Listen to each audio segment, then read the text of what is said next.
Hej allihopa, I'm Alexandra. Welcome to my channel and to this video.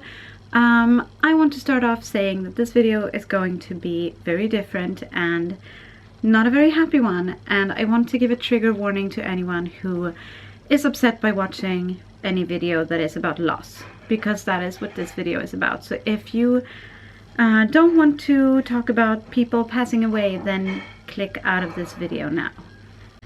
So now that anyone who is ultra sensitive to this subject has clicked off, I can just say outright that my biological mother passed away 3 days ago.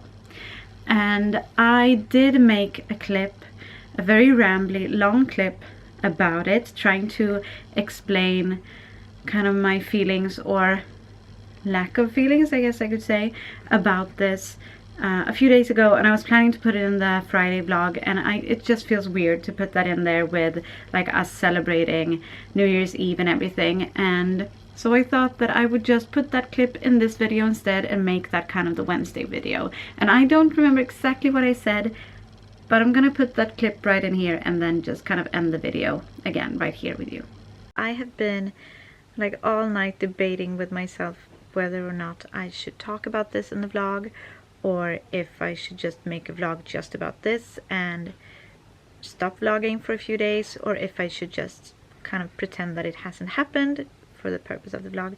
But I feel like I want to just mention it, kind of explain why it's not going to make as big an impact on me or on our family or on the vlogs as I would guess most people expect it to, and hopefully I don't get too much judgment for it.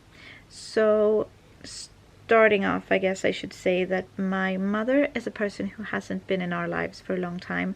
I haven't seen her in 7 or 8 years, since like way before I got pregnant with Tyrion, so the kids have never seen her either. The last time I was in like text message contact with her was a couple of years ago, I think. And so she's not part of our lives, and also she wasn't really a part of my growing up. I grew up with my dad, and we occasionally saw my mom. And yesterday I got a message from my dad saying that he had got a message from one of my mom's like childhood friends that my mom was in the hospital and she wasn't doing well at all. And so my brother, who is in the same boat as me, he called the hospital and they basically said, "Where are you? Are you in Stockholm? Can you come here today?" Because she is at the very end of her life, basically. My brother and I, we went to the hospital. My sister was there too. And we basically sat with my mom. She was unconscious, and we sat with her for a couple of hours until she passed away. So it's just, I don't think I've really processed what's actually happened yet, so that's probably part of why I'm so calm about it, and why I mean, I cried but why I can be so calm about it now, you know. And also part of it is that it's not something that I told Michael, I feel like I'm so cold about it, and I feel like I should be feeling more, but at the same time, if it was anyone who I like, who's a part of my life and who I see regularly, if it was, I don't even want to say it, but you know, a part of my family, then obviously I would be devastated. And I mean, your mother is typically a very like strong part of your family. She just hasn't been for me, so I think that's also part of it. It's I'm sad that she's gone, and I'm worried about my siblings and everything, but she just hasn't been in my life for so long that it doesn't really affect my everyday life, if you know what I mean. It's just sounds super weird to say that my mom is dead. That's the truth. It's I don't know, I can't really like connect to it, you know.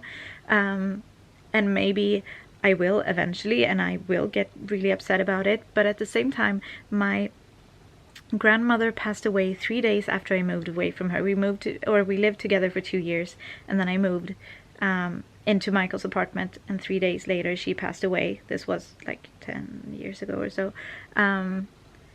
And it was kind of the same then. I was super sad for the first couple of days. I was super sad. but I really did get over it very fast, and I think it was the same with my other grandmother. So I think I just kind of, I don't know if it's a good thing or a bad thing, but I just handle grief in that way.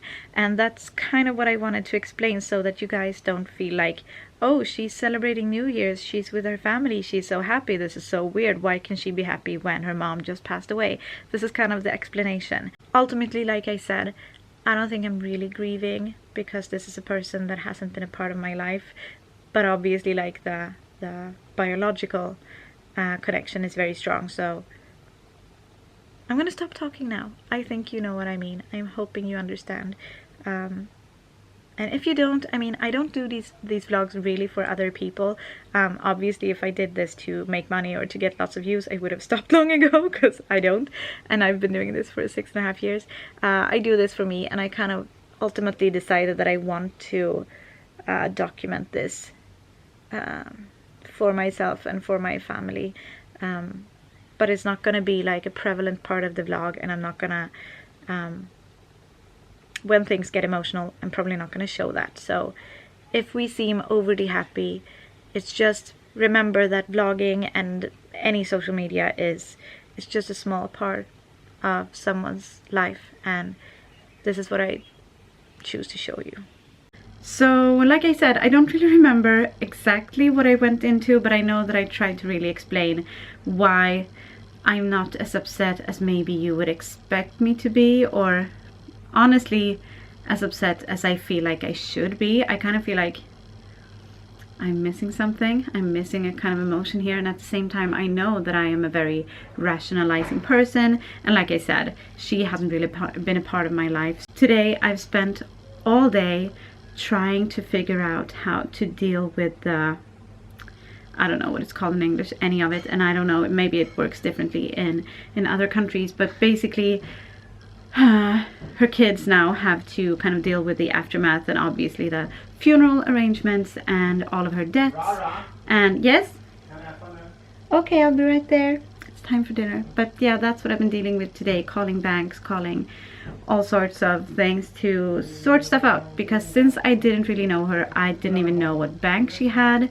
I don't really know anything about her finances. I need to find that stuff, and I can't even imagine doing that while also being in this horrible like bubble of grief and loss when it's someone that's super close to you. I mean, if Michael passed away, or my dad or my brother or any of the kids, you know, the horrible things, I would be a mess. I would never be able to make a phone call or even think about like having to take care of financial stuff. I can't even imagine. So to anyone who has been or who is dealing with this sort of thing, I'm so sorry for you, and in a way I'm grateful that it's not as hard on me as it probably is for most people, and for most situations. So yeah, I just wanted to say that. Now I've been rambling for a few minutes again. Good at rambling, good or bad, I'm always good at rambling. Yeah, please like the video if you liked it, and subscribe if you want to see more of our family videos, and we will see you on Friday. And thank you for watching today. Theodore.